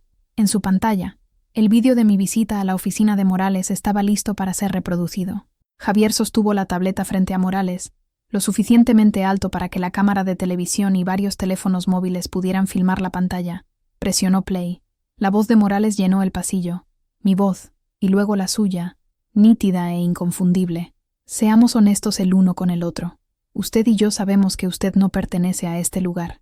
Un suspiro colectivo emanó de la multitud. El vídeo continuó. Quizás la señora se sentiría más cómoda en uno de esos mercados de barrio. Un lugar más, sencillo. El rostro de Morales, que ya estaba pálido, adquirió una tonalidad verdosa. Miró la pantalla de la tableta como si fuera una serpiente a punto de morderle. La prueba era irrefutable. El arma del crimen era su propia voz. Y entonces, el golpe final. El señor Morales pensó que estaba hablando con una abuela sencilla e ignorante de Oaxaca. Dije, mi voz resonando con una nueva fuerza. Tenía razón en parte. Soy una abuela orgullosa de Oaxaca. Pero hay algo que él no sabía. Hice una pausa dramática, dejando que la tensión alcanzara su punto máximo. Mi nombre es Socorro, pero quizás usted me conozca por otro nombre. Doctora Socorro Jiménez. Soy antropóloga, profesora universitaria y activista. Y usted, señor Morales, junto con su empleada, acaba de convertirse en la pieza central de un estudio documentado sobre la discriminación en el México moderno. El silencio que siguió fue el más profundo que he oído jamás. Conmoción. Pura y absoluta estupefacción. La revelación de mi identidad, combinada con la prueba en vídeo, fue un doble golpe del que no había recuperación. Morales me miró fijamente, con la boca abierta, los ojos vacíos. Ya no estaba mirando a una anciana indígena. Estaba mirando a la arquitecta de su ruina. La mujer que intentó expulsar de su tienda acababa de poner su mundo patas arriba, y lo había hecho delante de todos. Lo que siguió fue el caos. La multitud, que hasta entonces era una espectadora pasiva, estalló en un coro de exclamaciones. Las personas que estaban filmando con sus teléfonos móviles ahora narraban los eventos en voz alta, transmitiendo en vivo a sus redes sociales. No van a creer lo que está pasando aquí en el gran mercado, oí decir a alguien. El señor Morales se quedó completamente sin palabras. Miraba de la tableta a mi rostro, a la cámara, a la multitud, como un hombre atrapado en una pesadilla de la que no podía despertar. Toda su autoridad, toda su arrogancia, se desvaneció, dejando atrás solo la cáscara de un hombre humillado. Verónica, por su parte, finalmente se derrumbó. Comenzó a llorar, con sollozos fuertes y convulsivos, cubriéndose el rostro con las manos. Ya no era una actuación, era el sonido de alguien cuya vida profesional, y quizás más, acababa de implosionar en público. Otros empleados del supermercado comenzaron a aparecer, atraídos por la conmoción. Miraban a su jefe, ahora reducido y expuesto, con una mezcla de conmoción, miedo, y en algunos rostros, una pizca de satisfacción mal disimulada. Quizás la arrogancia de Morales no se reservaba solo para los clientes. El reportero de la televisión, Carlos, intentó acercarse a Morales. Señor Morales, ¿tiene algún comentario sobre el vídeo? ¿Le gustaría pedir disculpas a la doctora Jiménez? Morales solo negó con la cabeza, incapaz de formular una frase coherente. Dio un paso atrás, tropezando con sus propios pies, y se dio la vuelta, huyendo hacia la parte trasera de la tienda, lejos de las cámaras y de las miradas acusadoras. Su huida fue la confesión final. Nuestra misión allí estaba cumplida. No había nada más que decir o hacer en ese pasillo. La verdad había sido revelada de forma espectacular. Vámonos, dije en voz baja a mi equipo. Con el cámara caminando de espaldas para capturar nuestra salida, nos dimos la vuelta y comenzamos a caminar hacia la salida.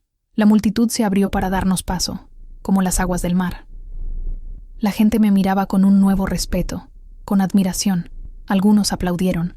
Una mujer mayor me tocó el brazo al pasar y dijo: «Gracias, en nombre de todos los que alguna vez hemos sido maltratados». Ese simple gesto significó más para mí que cualquier otra cosa ese día. Demostró que nuestra acción resonó, que tocamos una herida que muchos llevaban en silencio. Cuando las puertas de cristal se abrieron y pisé la acera, respirando el aire libre, sentí un peso inmenso ser levantado de mis hombros. El ciclo estaba completo. Había salido por esa misma puerta, días antes, sintiéndome pequeña y humillada. Hoy, salía habiendo recuperado no solo mi dignidad, sino también dando voz a incontables personas más. Elena corrió a abrazarme, las lágrimas ahora de alivio y orgullo. «Abuela, estuviste increíble. Nunca he visto nada igual». Javier estaba al teléfono, hablando animadamente. «La historia ya está en el aire. Se está extendiendo como la pólvora. Justicia para Socorro ya está empezando a aparecer en las redes sociales. La hoguera que había imaginado estaba encendida, y las llamas apenas comenzaban a extenderse. En las horas y días que siguieron, la historia no solo se extendió, explotó. El reportaje de TV Nacional se emitió en el noticiero de la noche, encabezando el programa. Mostraron fragmentos del vídeo del broche, la tensa confrontación en el supermercado, la huida de Morales y mi declaración final. Fue una pieza de periodismo poderosa y contundente, pero el verdadero incendio ocurrió en línea. Los vídeos grabados con los teléfonos móviles de los clientes inundaron las redes sociales. El hashtag Vileni Justicia para Socorro no solo apareció, se convirtió en el tema más comentado en México en cuestión de horas. Poco después, surgieron otros. Nina el gran mercado racista, Nina yo soy Socorro. Gente de todo el país comenzó a compartir sus propias historias de discriminación. Un hombre nahua al que le negaron el servicio en un restaurante.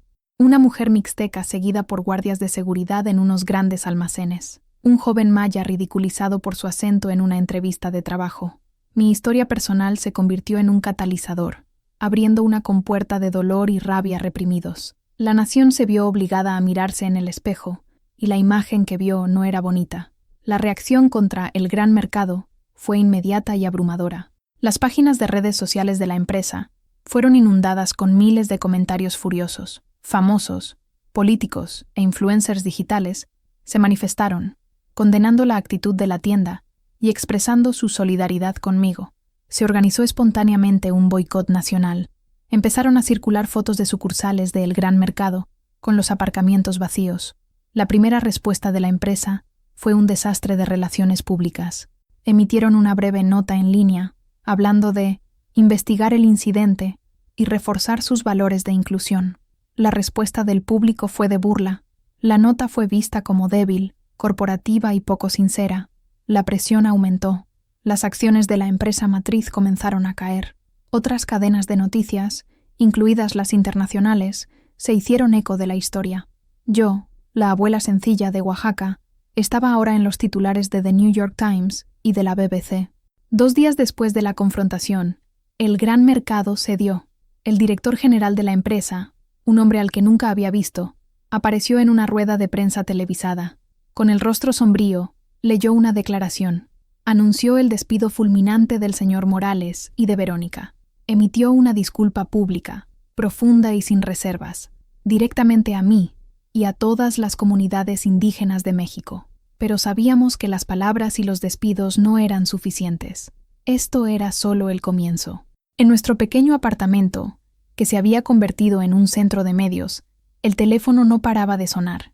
Eran invitaciones para entrevistas, solicitudes de comentarios, ofertas de apoyo de ONG y grupos de derechos humanos. Socorro, esto es más grande de lo que podríamos haber soñado, dijo Mateo, mirando la pantalla de noticias en su portátil con asombro. No es más grande que el problema, respondí. Solo le hemos dado un rostro y un nombre a un dolor antiguo. Ahora, tenemos que usar esta atención para crear un cambio real. Una disculpa no va a arreglar un sistema roto. Los medios me habían dado un megáfono, y estaba decidida a usarlo para gritar lo más alto que pudiera, no por mí, sino por todos aquellos cuyas voces habían sido silenciadas durante demasiado tiempo. La batalla por el supermercado estaba ganada, pero la guerra por la dignidad apenas comenzaba. El despido de Morales y Verónica y la disculpa del director general fueron el primer paso, pero sabíamos que era una medida reactiva, diseñada para detener la sangría financiera y de imagen. El verdadero cambio debía ser proactivo y sistémico. Con el apoyo de Mateo, Javier y una creciente coalición de organizaciones de derechos indígenas, redactamos una carta abierta a El Gran Mercado. En ella, no pedíamos más disculpas, sino acciones concretas. Nuestras exigencias eran claras. 1. Implementación de un programa de formación obligatorio y continuo sobre diversidad cultural, sensibilidad e historia de los pueblos originarios para todos los empleados, desde los reponedores hasta la alta dirección. Y, crucialmente, esta formación debía ser desarrollada e impartida por líderes y educadores indígenas. 2. Una revisión completa de las políticas de seguridad de la empresa para eliminar el perfilamiento racial y la vigilancia discriminatoria. 3. Un compromiso público de aumentar la representación de personas indígenas en todos los niveles de la empresa, incluidos los puestos de gerencia y liderazgo. 4. Creación de alianzas con cooperativas y productores indígenas para destacar y vender sus productos de forma justa y respetuosa en las tiendas, yendo más allá del marketing superficial. 5. Una donación sustancial a un fondo dedicado a proporcionar apoyo legal y becas de estudio para jóvenes indígenas. Publicamos la carta. Los medios la difundieron ampliamente. La presión sobre la empresa, que esperaba que las aguas volvieran a su cauce, regresó con toda su fuerza. El boicot continuó. Entre bastidores, el gobierno comenzó a involucrarse. La Comisión Nacional para Prevenir la Discriminación abrió una investigación formal contra la cadena de supermercados. Políticos que antes ignoraban las cuestiones indígenas, ahora pronunciaban discursos encendidos en el Congreso, queriendo ser vistos del lado correcto de la historia. Finalmente, la empresa nos contactó. Querían una reunión, no con algún gerente de relaciones públicas, sino con el propio director general. La reunión tuvo lugar una semana después, en la sede de la Comisión de Derechos Humanos de la Ciudad de México, un territorio neutral. Fui acompañada por Mateo y por una abogada de una prominente ONG indígena. El director general, señor Ramírez, parecía un hombre que no había dormido en una semana. Era mayor, con el pelo canoso y un rostro cansado. No intentó justificarse. Escuchó. Yo hablé primero. No repetí la historia de mi humillación. En su lugar, hablé de la invisibilidad sistémica, del dolor de ser un extranjero en tu propia tierra. Hablé de las aspiraciones de los jóvenes indígenas, como mi nieta Elena, que querían formar parte del México moderno sin tener que borrar su identidad. Mateo presentó los datos, la lógica fría detrás de la pasión de mi discurso. La abogada explicó las implicaciones legales y la necesidad de reparaciones significativas. Cuando terminamos, el director general permaneció en silencio durante un largo tiempo. Luego, me miró directamente. «Doctora Jiménez», dijo con la voz ronca, «tiene usted razón. Hemos fallado. Yo he fallado. No como director general, sino como mexicano. Su carta, sus exigencias. Las aceptamos. Todas. Fue un momento decisivo. La victoria ya no era solo simbólica. Estábamos empezando a construir algo tangible. El gran mercado, el escenario de mi humillación, ahora se veía forzado a convertirse en un modelo de cambio. La ironía era profunda. Aquel doloroso incidente había plantado la semilla de una transformación que, esperábamos, se extendería mucho más allá de las puertas de un supermercado. El acuerdo con el gran mercado fue un hito, pero yo sabía que era solo la primera batalla. La atención de los medios, por su naturaleza, es pasajera. Necesitaba transformar ese momento en un movimiento. Con la energía generada por el caso, lanzamos oficialmente la campaña Raíces Visibles. El nombre fue idea de Elena. La idea era simple: combatir la invisibilidad de los pueblos indígenas en la vida cotidiana de México. La campaña tenía varios frentes. Creamos un sitio web donde la gente podía compartir sus propias historias de discriminación, creando un mosaico nacional de experiencias que ya no podían ser ignoradas. Lanzamos una petición pidiendo una legislación más fuerte contra la discriminación racial, con sanciones más severas para empresas e individuos. Javier usó sus habilidades para producir una serie de documentales cortos, presentando los rostros y las voces detrás de las estadísticas: artesanos, estudiantes, médicos, abogados, todos de origen indígena, todos contribuyendo al país, pero frecuentemente enfrentando el prejuicio. Me convertí en el rostro reacio del movimiento. Di decenas de entrevistas, siempre redirigiendo el foco de mí hacia la cuestión más amplia.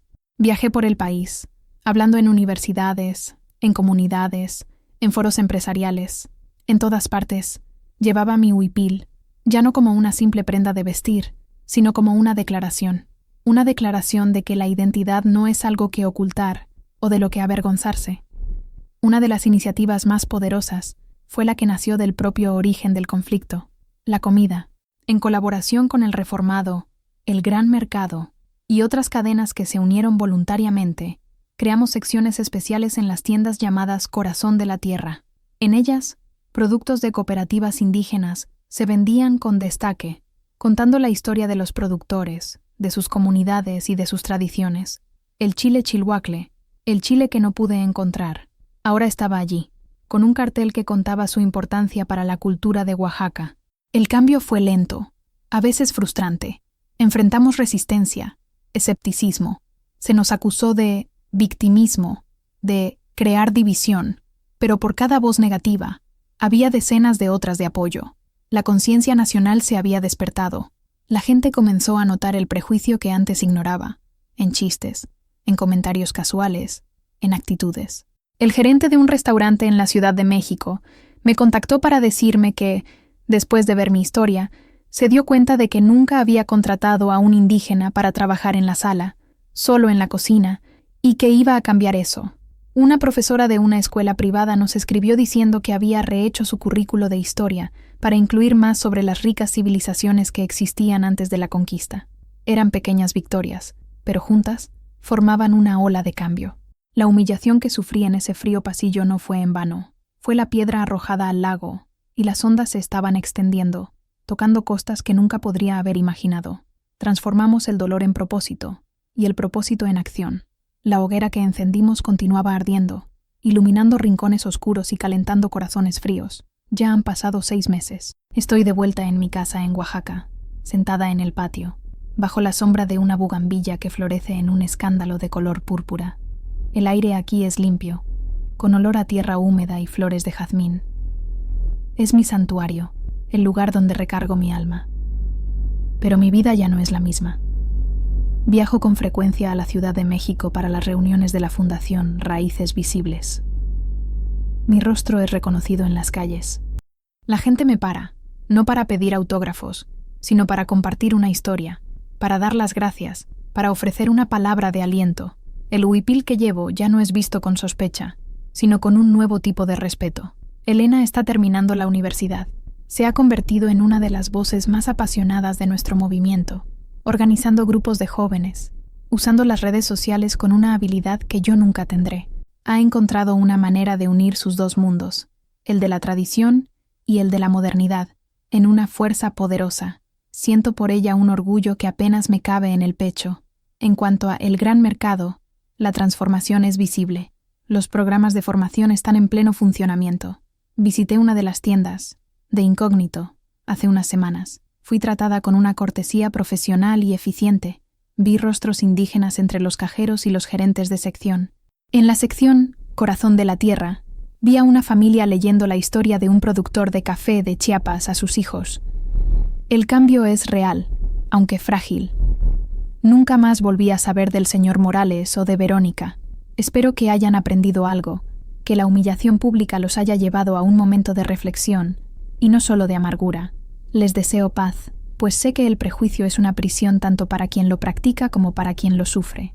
A veces, por la noche, todavía recuerdo ese frío en la oficina del gerente, la punzada de aquellas palabras.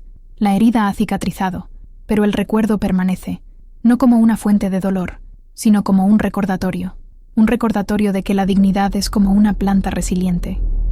Puede ser pisoteada, pero con un poco de luz y cuidado, siempre encontrará un camino para crecer de nuevo, más fuerte que antes. Aquel día, entré en un supermercado buscando un chile y salí con un propósito renovado. Solo quería cocinar una comida de amor para mi nieta. Acabé ayudando a cocinar una receta de cambio para mi país. La vida, en su misteriosa sabiduría, a veces nos pone en los lugares más oscuros para que podamos convertirnos en una fuente de luz. Mi historia, la que comenzó con un insulto en un pasillo de supermercado, ahora nos pertenece a todos. Es un testimonio de que una sola voz, por más anciana o sencilla que parezca, puede resonar y sacudir las estructuras más rígidas. Es la prueba de que la humillación puede transformarse en honor y el silencio en un himno. Y si esta historia ha tocado su corazón, si le ha hecho pensar o sentir, le pido que ayude a difundir su mensaje. Suscríbanse a nuestro canal para escuchar más voces que merecen ser oídas. Dejen su me gusta para que este relato llegue a más personas. Y lo más importante, comenten lo que sintieron. Su voz se une a la nuestra. Juntos, no somos hojas secas al viento. Juntos, somos un bosque.